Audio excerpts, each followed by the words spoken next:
États-Unis. Quelles sont les conséquences d'un shutdown?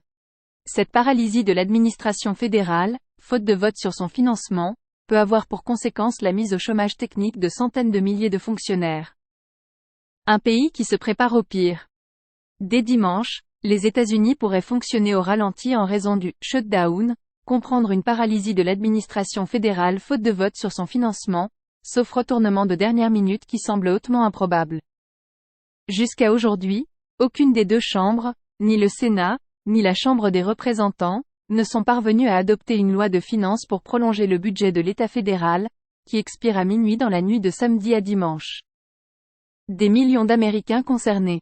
À quelques heures de l'échéance, le pays se prépare à une nouvelle fermeture, totale ou partielle, des services. Les fonctionnaires ont commencé à être notifiés de l'imminence de cette paralysie, et des milliers d'entre eux ne devraient plus toucher leur salaire le temps que cette crise se termine. Comme le rappelle la Tribune, lors des dernières paralysies similaires de 2013 et 2018, 850 000 des 2,1 millions d'employés fédéraux ont été mis au chômage technique. Cela concerne également 1,3 million de soldats en service, qui travailleront bénévolement durant ce shutdown. Et certains bénéficiaires d'aide alimentaire pourraient se la voir temporairement refusée. En outre, la plupart des célèbres parcs nationaux américains comme Yosemite et Yellowstone fermeront leurs portes car les gardes sont payés par l'État. Le trafic aérien devrait également être très perturbé puisque contrôleurs aériens et fonctionnaires de l'Agence de sécurité dans les transports, TSA, sont concernés. La population s'organise. Face à cette fermeture annoncée, la population américaine s'organise, y compris dans des situations insolites. Ainsi, comme l'explique le Washington Post, plusieurs couples se voient contraints d'avancer leur date de mariage avant la fermeture, qui leur interdirait d'obtenir le certificat officiel de leur union. À partir de dimanche, les bureaux en charge de ce document devraient en effet fermer. Auprès du média, de nombreux couples ont déclaré avoir pris un jour de congé afin d'obtenir le certificat.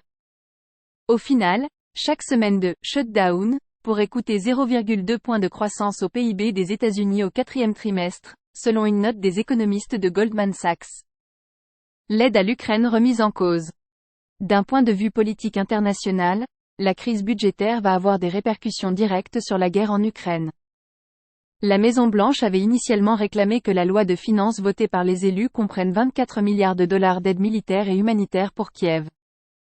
Conscient du risque de lassitude de la part du grand allié américain, le président ukrainien Volodymyr Zelensky s'était rendu la semaine dernière au Congrès pour tenter de convaincre les États-Unis de l'aider à passer la ligne d'arrivée face à la Russie.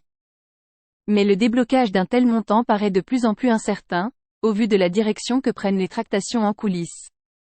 Une poignée d'élus républicains trumpistes refusent de débloquer une quelconque nouvelle aide à Kiev, estimant que ces fonds devraient être alloués à la gestion de la crise migratoire aux États-Unis.